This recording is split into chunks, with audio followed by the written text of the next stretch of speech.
Bonjour à tous, bienvenue dans Décoloniser, le podcast consacré à l'actualité antiraciste. Mon nom est Malika Salin et je vous retrouve chaque semaine pour aborder une question en lien avec le racisme.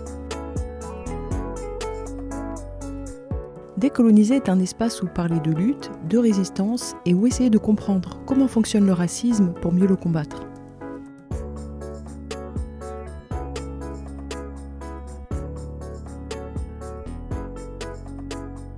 Heureuse coïncidence, dans cette remontée de l'histoire, on arrive à l'année 1983, pile au moment où des manifestations massives de jeunes noirs et de leurs alliés ont eu lieu un peu partout en France, faisant émerger la question des violences policières et du racisme.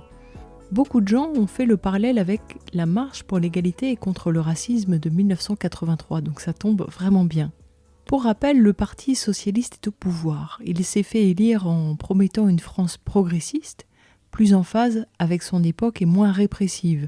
Ça a créé une certaine espérance. Il suffit de regarder les scènes de liesse dans les rues de France le soir de l'élection de François Mitterrand. Mais créer un élan électoral, c'est une chose. Relever un pays, hier de plein emploi et qui passe progressivement au chômage de masse, ça c'est une autre paire de manches.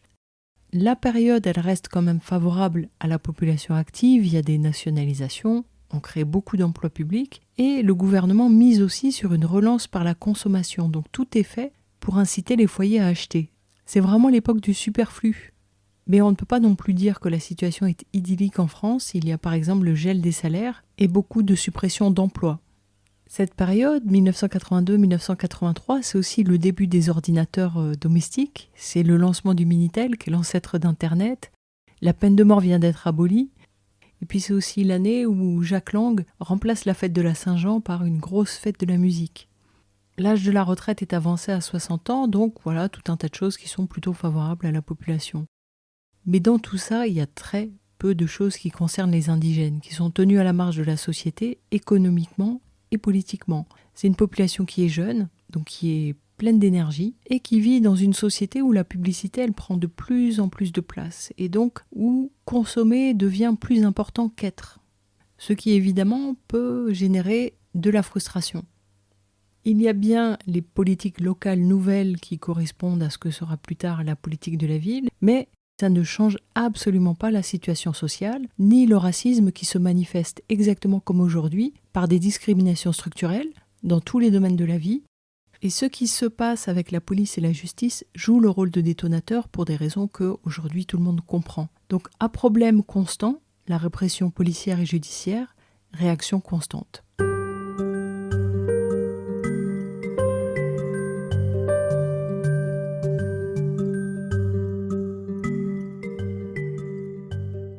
Ainsi, les premières révoltes en banlieue datent de 1971 puis 1979 dans le Lyonnais. Les 2 années, ça a lieu dans le quartier de la Grapinière à Vaux-en-Velin, dans la banlieue de Lyon.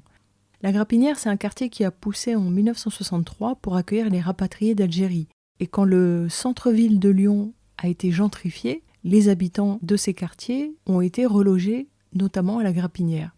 Et quand, dans les années 70, la presse parle de ce quartier, en général, elle parle de ghetto, de rodéo, de voyous. Le 15 septembre 1979, Hakim a 17 ans, il est recherché par la police qui le repère et les policiers quadrillent le quartier. La population voit le jeune ensanglanté, elle s'en mêle. Une ambulance est appelée, Hakim va perdre beaucoup de sang, mais il s'en sortira quand même. Et quand la presse vient dans le quartier récolter les témoignages, ce que les gens mettent en avant, c'est l'état de la cité et les relations mauvaises avec la police. On lit dans l'article du quotidien Le Monde que les habitants reprochent aux forces de l'ordre les rondes incessantes, les vérifications d'identité, les brutalités gratuites à l'égard des jeunes, tous suspectés d'être des délinquants. Et le journal nous fait comprendre que Hakim, c'est un jeune qui a du panache, qui est apprécié dans le quartier. Les gens savaient qu'il était recherché, mais ils savaient aussi qu'il faisait l'objet d'un arrêté d'expulsion. Pendant ces révoltes, 5 policiers dont un commissaire sont blessés, 5 véhicules et une ambulance des pompiers sont endommagés. Les policiers vont essuyer des jets de pierre et des voitures vont être incendiées. Et la presse note bien que c'était majoritairement les Maghrébins qui participaient à ces révoltes, jeunes et adultes. Pourtant, dans ce quartier, il n'y habite pas que des Maghrébins, même s'ils sont majoritaires. Ça, ce sont les premières révoltes urbaines en France, après lesquelles d'ailleurs sera construit un centre social pour le développement social des quartiers dont on a parlé la semaine dernière. Ça ne change pas le rapport à la police et ça n'offre pas de travail. Simplement, on encadre les jeunes et on peut y voir là peut-être la première attaque contre l'autonomie des quartiers. Ces révoltes, elles vont toucher d'autres quartiers dans le Lyonnais, avec la même année Villeurbanne à la cité Olivier de Serres. Le maire, le socialiste Charles Hernu, qui pour son parti est spécialiste du nucléaire et du militaire, va être radical, lui. Il va carrément raser ce qu'il appelle un vivier à délinquance et il va dispatcher la population vers les 3 V, Vaux-en-Velin, Vénissieux et Villeurbanne. C'est la première destruction de cités. Pour ceux qui veulent aller regarder, il y a une expo au Rise de Villeurbanne, pour ceux qui connaissent, qui témoigne de la destruction d'Olivier de Serres. Comment cette cité destinée aux rapatriés a été progressivement habitée par des Marocains, Algériens et Tunisiens quand les pieds noirs sont partis vivre à l'intérieur de la ville. Dans ce quartier, Olivier de Serres, en 1970, il y avait une grève des loyers à cause de l'état de la cité. Et la population blanche du quartier ou habitant autour du quartier, en permanence, elle faisait des pétitions, elle interpellait la presse, elle interpellait le maire. Une blanche du quartier avait écrit au commissaire, je cite, « Je vous écris de nouveau car la vie devient de plus en plus infernale dans notre impasse. Les enfants des Arabes nous font la vie impossible. Que faire pour que cela cesse ? On est peu d'Européens pour se défendre. Je me permets de vous dire que si rien n'est fait, j'achète une carabine et je tue. » Ça, elle l'écrivait en mai 75. À Villeurbanne, on appelle Jules Ferry l'école où vont tous les enfants du quartier, l'école algérienne. Et en 1974, les parents d'élèves avaient envoyé une pétition au maire où ils demandaient « Cher monsieur, pouvez-vous nous dire pourquoi l'administration fait une différence considérable de racisme ? C'est avec regret que nous vous apprenons que tous les parents des élèves algériens sont très mécontents, car voilà une très grande preuve que le racisme existe en France. Les enfants de l'école maternelle dorment par terre, car les lits ont été emmenés à la Péralière pour les enfants français. Pourquoi donc ce racisme ? Parce qu'on ne peut l'appeler que comme ceci. » Donc après ces révoltes de 1979, le maire va raser la cité, construire à la place, mais ils vont aller évidemment jusqu'à changer le nom de la rue pour tourner la page. Mais les gens n'ont pas rêvé, ils ont bel et bien grandi à Olivier de Serres. Pour donner un ordre de comparaison, en Grande-Bretagne, suite aux révoltes, les solutions qui ont été mises en place, c'est la mise en place d'une police communautaire et de comités consultatifs de quartier, l'intégration de minorités ethniques dans la police, la lutte contre les discriminations raciales et la discrimination positive face au chômage disproportionné des jeunes hommes. Donc dans le Lyonnais, 1979, il y a ces révoltes dans 2 quartiers. Et dans le cas de Hakim, il y a une donnée importante qui a joué un rôle, c'est l'expulsion. Depuis le 31 décembre 1970, les étrangers majeurs peuvent faire l'objet d'une interdiction de territoire quand ils sont condamnés. Quand la loi est votée, ça ne concerne que les condamnations aux infractions les plus graves à la législation sur les stupéfiants. Mais progressivement, ça va s'étendre à 200 infractions définies par le Code pénal, par le Code du travail et par l'ordonnance de 1945 sur les étrangers. Ça veut dire que ça peut tout autant concerner des atteintes aux personnes, des atteintes aux biens commises avec violence ou des atteintes aux intérêts fondamentaux de la nation. Et la loi dit donc que la peine d'interdiction du territoire français, elle peut être prononcée à titre définitif ou pour une durée de 10 ans ou plus à l'encontre de tout étranger coupable d'un crime ou d'un délit. Que l'interdiction du territoire, elle entraîne de plein droit la reconduite du condamné à la frontière. C'est ce qu'on a appelé la double peine. Et la double peine, avec le million Stoléru, ça s'inscrit directement dans les politiques de retour forcé des indésirables. Et la forte pression policière, elle est un outil de contrôle des populations, de hiérarchisation raciale aussi, parce que en contrôlant les uns et en ne contrôlant pas les autres, on inscrit dans les corps et dans l'expérience la différence entre les blancs et les non-blancs. Mais ces contrôles policiers, c'est aussi un outil de détection des étrangers expulsables. La France essaie de se débarrasser des étrangers, des Algériens en particulier. On a vu que l'Algérie, elle résiste. Et en France, ce sont les associations, les syndicats et les églises qui protestent. L'État riposte en contrôlant très durement les cartes de séjour et les dossiers administratifs des immigrés. Et progressivement, on va arriver à une situation où tout résident au chômage de plus de 6 mois pouvait se voir retirer sa carte de séjour. Donc un renversement se fait où on présente désormais l'immigré comme illégal, comme quelqu'un qui emploie la ruse, qui travaille au noir. Et on se trouve progressivement avec des gens qui ont grandi ici, qui ont vécu la plus grande partie de leur vie ici et qui se trouvent expulsés dans leur pays d'origine. Pour se représenter ce que ça signifiait pour eux, je vous lis le témoignage de Monsef Dridi. Il est tunisien, il faisait partie de 10 hommes qui, en 1997, ont fait une grève de la faim contre la double peine. Je suis né en 1957. Je suis arrivé en France à l'âge de 4 ans. Toute ma famille y réside depuis 1961. J'ai été expulsé parce que j'habitais un quartier un peu difficile de Lyon, rue Olivier de Serres, sans jamais être allé en prison. D'ailleurs, parmi les grévistes de la faim, nous nous sommes retrouvés 7 de ce quartier. Le préfet m'a expulsé en 1977, sans doute pour trouble à l'ordre public, mais je ne me souviens pas avoir fait quelque chose de particulier. Je suis resté 2 ans en Tunisie, j'avais perdu ma famille, je ne connaissais pas le pays, je ne parlais pas la langue. Les autorités gouvernementales m'avaient pris mon passeport, j'ai passé mon temps à essayer de me sauver. Un jour, en 1979, j'ai réussi à monter sur un bateau de marchandises qui est arrivé à Marseille. J'avais 22 ans, pas de travail. J'ai commencé à faire des conneries. En mai 80, j'ai commis un hold-up. J'ai été condamné à 7 ans de prison. À ma sortie, la préfecture a refusé de me donner des papiers. Je n'étais pas expulsable, mais je n'avais droit ni à des papiers ni au travail. En 1992, j'ai de nouveau été arrêté, je suis passé devant la commission d'expulsion qui m'a assigné à résidence. Je le suis toujours. J'ai commencé la grève de la faim pour obtenir ma liberté, et je n'ai pas le droit de quitter Lyon sans laisser passer. J'ai travaillé 2 ans depuis la grève comme désamianteur au SMIC, mais chaque fois que je devais partir en déplacement, il fallait demander l'autorisation à la préfecture. La réponse prend 15 jours en moyenne. Mon patron ne pouvait pas systématiquement programmer mes déplacements avec un pareil délai. Il a craqué. Depuis 5 mois, je suis au chômage. Avec ces papiers, c'est difficile de trouver du travail. C'est pour ça que j'ai fait l'amiante, parce qu'ils ne sont pas trop regardants. Les papiers sont valables 6 mois. Il est inscrit en gros « assignation à résidence », autorisé à travailler. En plus, je suis maghrébin, j'ai 45 ans, ce sont des barrières presque infranchissables. J'étais chaudronnier à l'origine. Ma femme est française et j'ai 2 garçons, Jawad et Yanis, qui ont 14 et 4 ans. Le plus grand est en 3e, tout se passe bien. Je pensais que le fait d'avoir vu son père en prison puis en grève de la faim allait le troubler, mais il fait partie des meilleurs, il est calme. Le petit, pour l'instant, nous n'avons que les allocations chômage, il faut avoir du courage pour ne pas replonger. Mais je suis décidée, j'ai trop fait souffrir mes proches, il faut que je m'en sorte. C'est vraiment dur. Ils nous mettent toujours des bâtons dans les roues, comme s'ils voulaient qu'on recommence à faire des bêtises pour vivre. Heureusement, il y a la famille et les amis. Donc cette réalité nouvelle, à la fin des années 70 de la double peine, elle va déclencher dans le Lyonnais toujours une première grève de la faim. On est en avril 1981, le pasteur protestant Jean Costil, le curé Christian Delorme et Ahmed Boukrouma entament une grève de la faim aux Minguettes. Jean Costil, il est actif à la CIMAD, Christian Delorme est prêtre à Saint-Fond, en charge de la cité des Minguettes à Vénissieux, et Ahmed Boukrouma, lui, est sous le coup d'une expulsion. Cette grève de la faim, ils la font pour protester contre la double peine et contre l'image de délinquant qui est donnée des étrangers. Ils disent aussi la pression policière qui pèse sur ces jeunes, accusés de rien.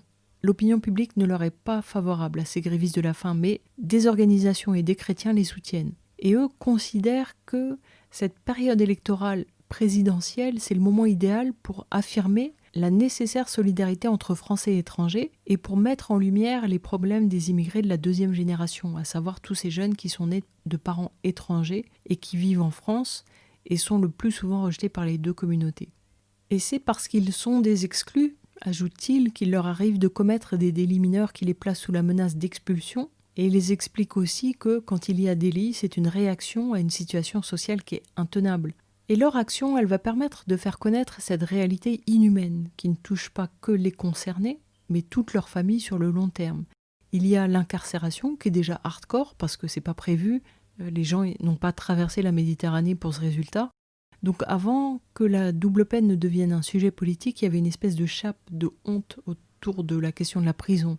Et cette politisation de la question, par un mode d'action inspiré des révolutionnaires algériens, qui eux régulièrement ont recouru à la grève de la faim pour obtenir le respect de leurs droits humains en prison, cette politisation, elle vient par cette grève de la faim. Donc cette grève de la faim, non seulement elle est un tournant, mais elle va aussi aboutir à une avancée, pas encore une victoire, puisque le 17 avril 1981, ils vont recevoir du candidat Mitterrand le télégramme suivant. J'ai déjà eu l'occasion, dès le 6 avril, de manifester par l'intermédiaire de Pierre Mauroy, mon porte-parole, ma solidarité avec l'action que mènent les grévistes de la faim. Ma position est connue. Avec mes amis du Parti socialiste, je suis à l'origine d'une proposition de loi déposée en décembre 1978 qui tend à inscrire la reconnaissance des droits des immigrés. Ce texte aurait pour effet de protéger les jeunes immigrés contre les expulsions que vous dénoncez et que je condamne formellement. C'est une atteinte aux droits de l'homme que de séparer de leur famille et d'expulser vers un pays dont bien souvent ils ne parlent même pas la langue des jeunes nés en France ou qui y ont passé une partie de leur jeunesse. Ces pratiques sont inacceptables. Si je suis élu président de la République, je demanderai au gouvernement d'y mettre immédiatement fin et de présenter les dispositions législatives nécessaires pour que nul désormais ne puisse avoir recours à ces pratiques. Cordialement, François Mitterrand. Il ne tiendra pas sa promesse, mais à son arrivée au pouvoir, l'exécution des arrêtés d'expulsion est suspendue et il fait voter la loi du 29 octobre 1981. Les spécialistes diront que cette loi a été la première d'une longue série de rendez-vous manqués pour l'abolition de la double peine et l'abrogation de l'interdiction du territoire. Mais cette grève de la faim aura au moins permis de faire entrer les mineurs dans les catégories protégées contre l'expulsion. Donc ce seront les mineurs, les conjoints ou pères et mères de Français, les résidents en France de façon habituelle depuis l'âge de 10 ou depuis plus de 15 années. Mais par contre, il ne va pas toucher à l'article 630-1 du Code pénal, pourtant usine à interdiction du territoire. Lyon restera un haut lieu de lutte contre la double peine parce que là-bas se trouvent des avocats parmi les plus renommés en France en droit des étrangers, et aussi parce que la Cour d'appel de Lyon est réputée pour être extrêmement sévère avec les délinquants étrangers. Quant à la grève de la faim, elle cesse le 30 avril 1981. Quand les socialistes arrivent au pouvoir 10 jours plus tard, ils disent qu'ils vont suspendre la double peine, sauf qu'après l'été chaud des Minguettes, la droite va faire pression pour que cette double peine soit rétablie. Alors de quel été chaud est-ce qu'on parle ? Eh bien de l'été 1981.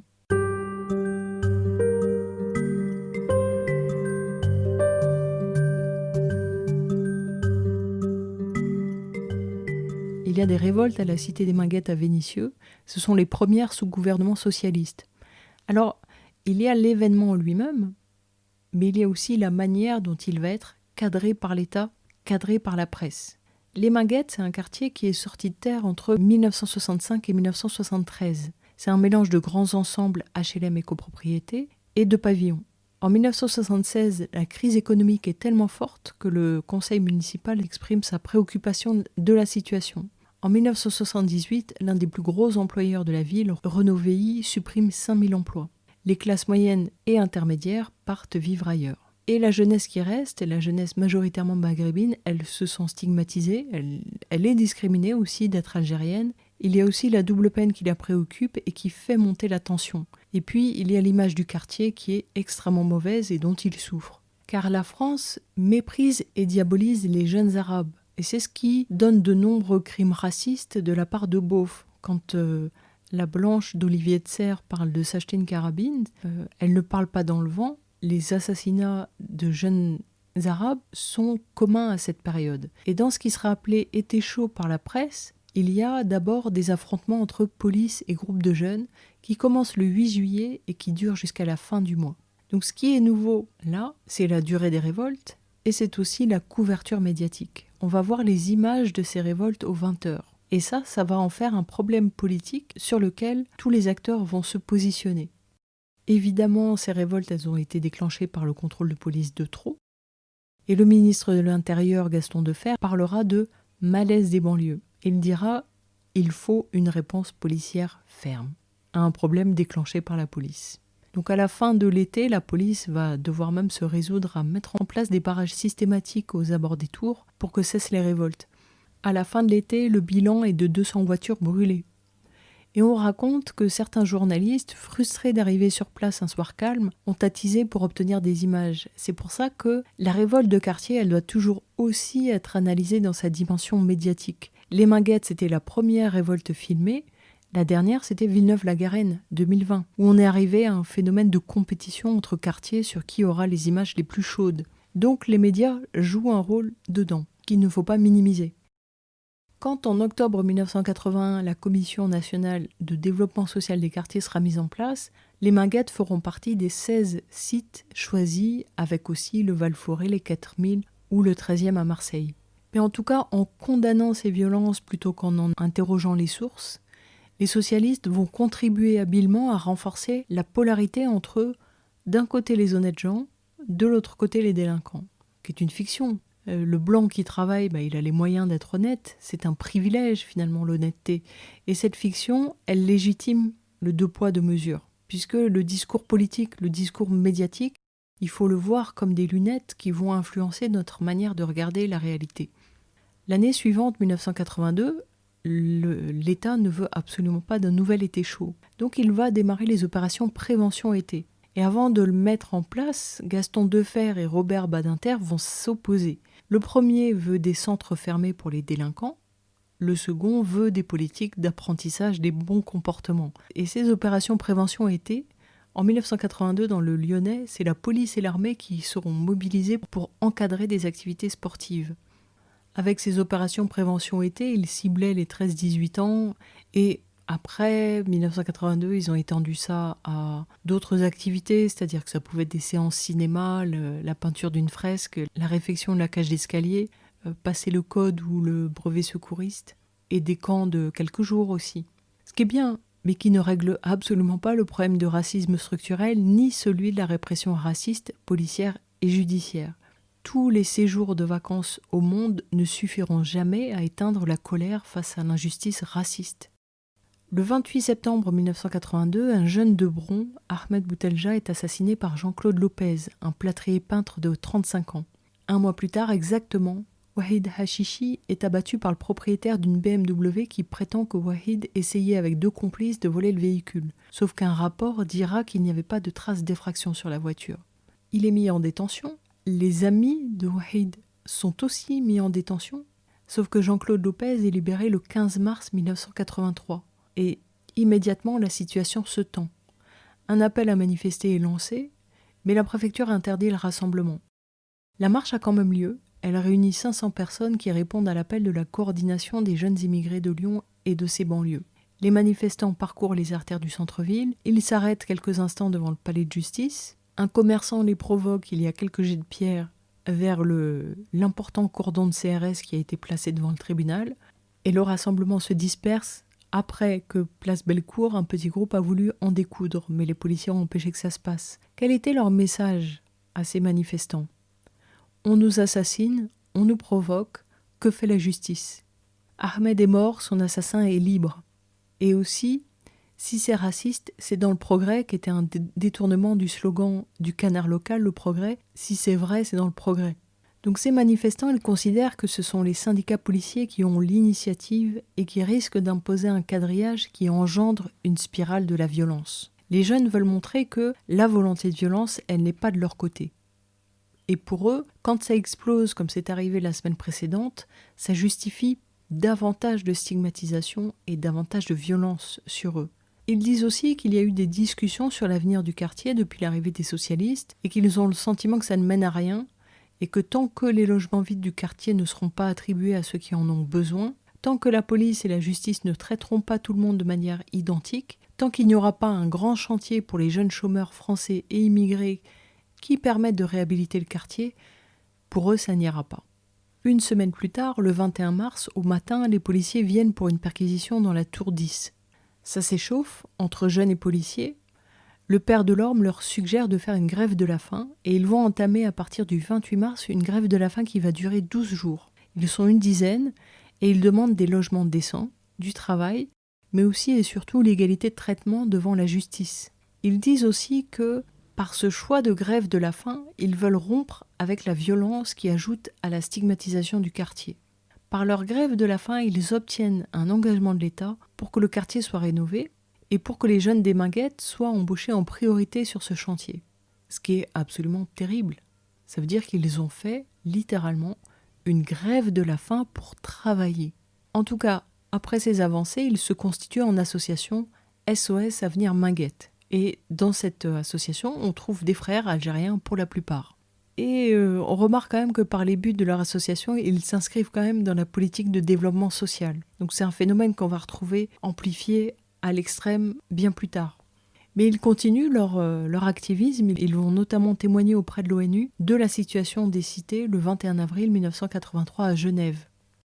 Le 3 juin est une journée de mouvement national dans la police, après que 2 des leurs ont été tués par des cambrioleurs. Les policiers manifestent au cri de Badinter démission, et ils sont des milliers à crier leur colère contre une justice qui les accuse de se trouver dans le camp des coupables plutôt que dans celui des victimes. Ils dénoncent le laxisme de la gauche et ils manifestent le matin dans le calme. Seulement, l'après-midi, à l'appel de la Fédération professionnelle indépendante de la police, qui est un syndicat d'extrême droite, 2500 policiers se rendent dans le silence avenue de Truden, puis se déchaînent en approchant du ministère de la Justice. Une délégation est reçue par le directeur de cabinet de Badinter, et une vingtaine de minutes plus tard, ils ressortent avec en tête Didier Gandossi, le secrétaire général de la FPIP. Parce qu'ils ont manifesté sans déclarer, et parce qu'ils l'ont fait avec leur arme de service, le directeur général de la police est viré, et les leaders syndicaux sont sanctionnés. Certains ministres vont même parler à l'époque de sédition. Il faut savoir que tous ces meneurs, Pasqua va les réintégrer quand il sera ministre de l'Intérieur.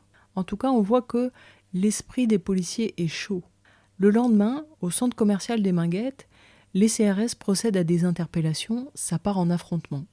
Le 7 juin, Toumi Jaija va au commissariat de Vénissieux en compagnie du père Delorme pour plaider la cause des jeunes. Pèse sur lui un mandat d'amener dans le cadre d'une procédure pour tentative d'homicide volontaire sur des CRS. On sait tous évaluer ce que ça veut dire. Mais quand il sort du commissariat, ça crée une forte protestation chez les syndicats policiers, à qui il est répondu que Toumi Jaija était allé au commissariat en tant qu'interlocuteur représentatif et que s'il l'avait arrêté à ce moment-là, ça aurait mis le feu. Donc on sent que la tension monte. 10 jours plus tard, le président de SOS Avenir Minguettes, Toumi Jaija, va être blessé à l'abdomen par une balle tirée par un maître chien. Il va frôler la mort, subira une opération chirurgicale de 7 heures. Après que ce soit arrivé, le syndicat national autonome des policiers en civil va communiquer en parlant d'une attaque de loupard à la barre de fer, alors que la victime, c'est Toumi Jaija, qui est entre la vie et la mort. Une fois remis, alors qu'il est encore à l'hôpital, Toumi Jaija échange avec Christian Delorme et décide de s'inspirer des marches pour les droits civiques des Amérindiens et des Noirs aux États-Unis, ou encore de la marche du sel de Gandhi. Et donc, de son lit d'hôpital, il lance l'idée d'une marche pour l'égalité et contre le racisme. Ce qui lui donne cette idée aussi, c'est qu'il voit que les politiques s'écharpent sur les questions du racisme et les Maghrébins sont complètement exclus de ces discussions. Et donc les jeunes des Minguettes se disent que cette marche peut créer un espace pour leurs paroles. Ils ont sincèrement l'espoir d'être entendus. Mitterrand, lui, vu la situation, il a tellement peur d'un été chaud qu'il se rend dans plusieurs cités d'Île-de-France et aussi aux Minguettes pendant l'été. Et aux Minguettes, il va échanger avec les jeunes d'SOS Minguettes et eux vont évoquer leur projet de marche. Mitterrand promet de les recevoir à l'Élysée s'ils réalisent leur projet. En parallèle, Mitterrand crée une mission banlieue 89 avec des architectes et des urbanistes qui ont l'ambition de régler les problèmes urbains. Il l'appelle 89 en référence à 1789. Ça, banlieue 89, c'est une étape supplémentaire vers la politique de la ville. Et cette marche pour l'égalité et le racisme, elle va partir de Marseille, le 15 octobre 1983. Pourquoi Marseille ? Parce qu'en octobre 1980, le jeune Lawari Ben Mohamed avait été froidement abattu par un CRS à la suite d'un contrôle d'identité. Et le CRS n'avait écopé que de 10 mois de prison, dont 4 avec sursis. Donc lancer la marche depuis le lieu même de cet assassinat, pour ces jeunes hommes des Minguettes, c'était un moyen de rendre hommage à ce jeune et à toutes les autres victimes de la haine raciale. Et ce sont Delorme et Costil qui vont assurer la logistique en organisant une 50aine d'étapes. Donc au départ, ils sont une quinzaine, soutenus par une quinzaine de personnalités comme par exemple le président de la CIMAD, mais il faut savoir que la gauche, dans son ensemble, elle reste silencieuse sur l'initiative. 15 jours plus tard, quand ils arrivent chez eux à Lyon, il y a 1 millier de personnes pour les accueillir et un forum justice va se tenir à Vaux-en-Velin où les proches de Wahid Hachichi accueillent les marcheurs et commémorent sa disparition en même temps. Après cette étape, ils ont failli ne pas repartir parce que leur famille avait tellement peur pour eux qu'ils essayaient de les en empêcher. Mais ils sont quand même repartis et au fil des étapes, ils ont rencontré des Français. Ils ont rencontré des immigrés, des associations d'immigrés. Ils se sont fait insulter aussi. Mais leur marche intéressait peu, comme d'ailleurs la plupart des initiatives des immigrés et de leurs descendants. Le tournant de la marche, c'est véritablement l'assassinat par des paras d'un touriste algérien dans le Bordeaux Vintimille. Il s'appelait Habib Grimzi et il a été victime d'un crime horrible. Et un crime lourd de sens, parce que l'histoire entre les paras et nous, c'est une longue histoire. Donc la rage chez les jeunes, soudain, elle est telle que marcher ensemble leur semble dérisoire. Ils sont gagnés par le dégoût. Sauf que ce crime va faire grand bruit dans la presse et dans le monde politique. Et on comprend pourquoi avec le recul, c'est que les actes de l'extrême droite, ils sont plus faciles à dénoncer pour la société française. Mais aussi parce que le crime est tellement horrible qu'il a effet de détonateur, c'est-à-dire qu'il déclenche une prise de conscience. Donc la marche va immédiatement acquérir une énorme notoriété. Une pétition de soutien est lancée qui obtient des signatures de grands noms de la gauche. Des organisations de la gauche qui, jusqu'à présent, n'avaient pas bougé, mettent des moyens matériels et humains pour affréter du monde à Paris et pour encadrer les cortèges. Et même Renaud, le rappeur avant l'heure, fera un concert à Corbeil-Essonnes. Donc ça va complètement changer la donne, cette médiatisation. À chaque étape, les gens sont là en nombre, et à chaque étape, la presse couvre. Certains iront même jusqu'à parler d'un défilé de VIP, puisque des figures prestigieuses s'expriment sur le sujet ou s'associent au projet. Donc progressivement, l'enjeu devient très important pour les marcheurs, et avant d'arriver à Paris, ils vont mettre au point leurs revendications. Je vous demande de les retenir parce que l'essentiel, c'est ça. Et c'est ça qui est perdu dans le flot de discours sur la marche. Or, dans toute initiative, l'important, c'est ce que les initiateurs demandent. Ça, c'est véritablement leur parole. Ils demandaient le droit de vote des étrangers. Cette demande sera mise de côté, les Français n'étant pas prêts, selon la ministre. Ils demandaient la réouverture de certains procès pour crimes racistes. Et ils demandaient le désarmement des tontons flingueurs, et le permis de port de certaines armes sera effectivement limité.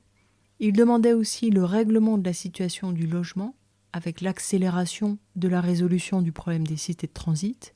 Ils demandaient la carte de séjour de 10 ans pour les travailleurs étrangers, et ils demandaient aussi la possibilité pour les associations de lutte contre le racisme de se constituer partie civile dans des affaires judiciaires.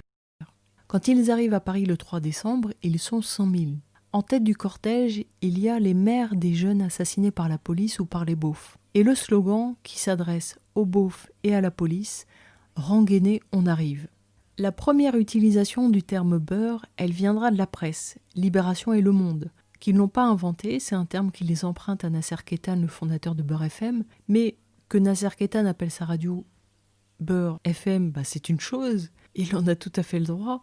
Que la presse requalifie la marche en employant ce terme, c'est autre chose. Ça a un poids énorme, tellement énorme qu'aujourd'hui encore on est obligé de rectifier. Ce n'était pas la marche des beurs.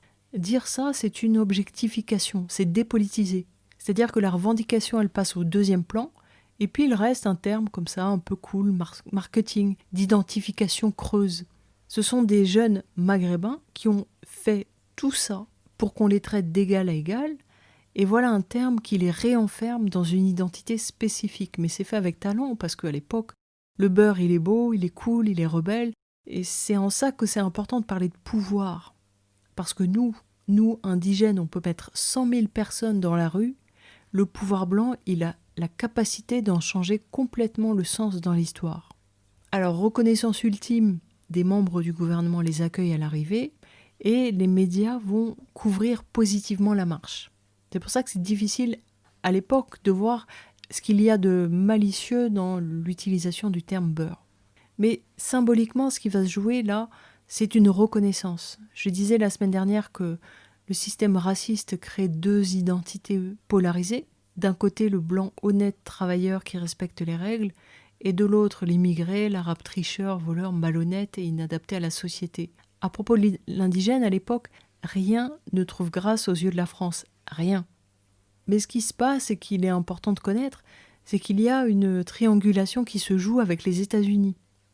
D'abord pour les immigrés, en termes de représentation, parce que les identifications positives, les immigrés, les descendants d'immigrés vont les chercher là-bas, dans l'histoire, dans la musique, dans le cinéma, parce que cette présence existe, parce qu'elle est racontée en livres, en films, en discours, parce qu'elle est déclinée aussi en musique de lutte, du funk à la soul en passant par le rock and roll. Et donc, ça pallie l'absence de représentation positive de non-blancs en France. En plus, la France, elle aime les Noirs américains. Beaucoup sont venus se réfugier ici, comme Joséphine Baker, pour échapper au racisme de leur pays. Donc le Noir américain, c'est le bon Noir. et l'Africain, c'est le mauvais noir. Donc adhérer à l'Amérique, c'est essayer d'échapper à l'Afrique, cette Afrique qui suscite tellement de mépris. Adhérer à l'Amérique, pour les Algériens, c'est aussi survivre à l'image affreuse, ignoble, rageuse que la France donne de l'Algérien. Il faut se mettre dans leur esprit, certains connaissent leur histoire, et donc ont l'identification positive du révolutionnaire algérien, mais d'autres ne connaissent pas leur histoire, pour une raison évidente qui est que c'est le phénomène le plus humain au monde que de poser une chape de silence sur un passé douloureux pour mieux faire face au présent. Et puis il y a aussi ceux qui sont nés ici et qui se pensent sincèrement d'ici, sinon français de papier, au moins français par la culture, parce que la culture c'est ce qu'on fait.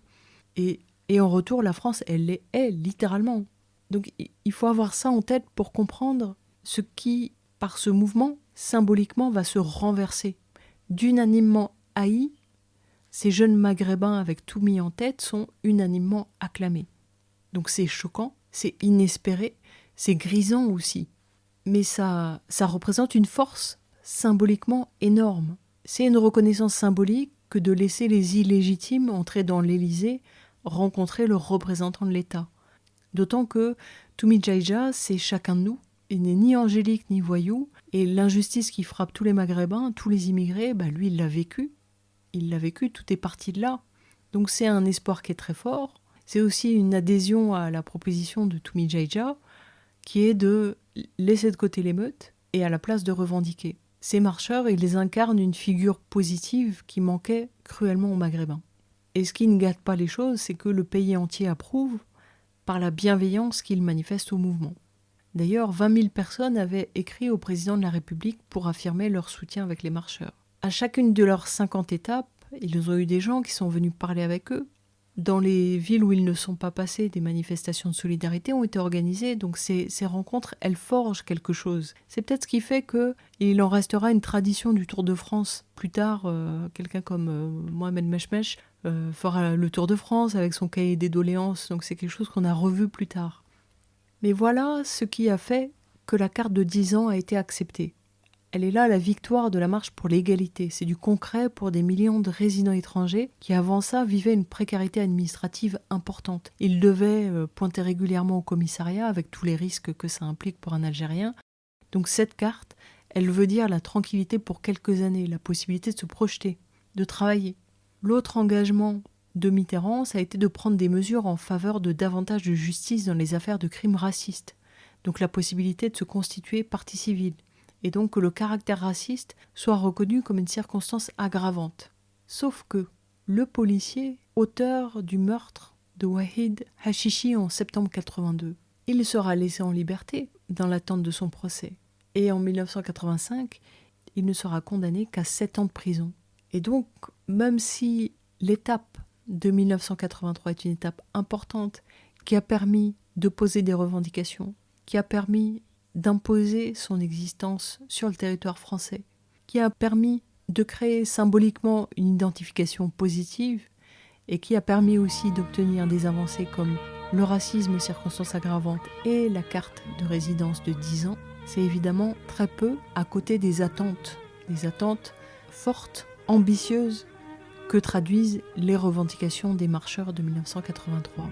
Ces 15 jeunes des Minguettes qui ont marché 1000 km pour obtenir que la justice et la police traitent tout le monde à égalité. Et on voit en 2020 qu'on n'y est pas encore.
hey, hey.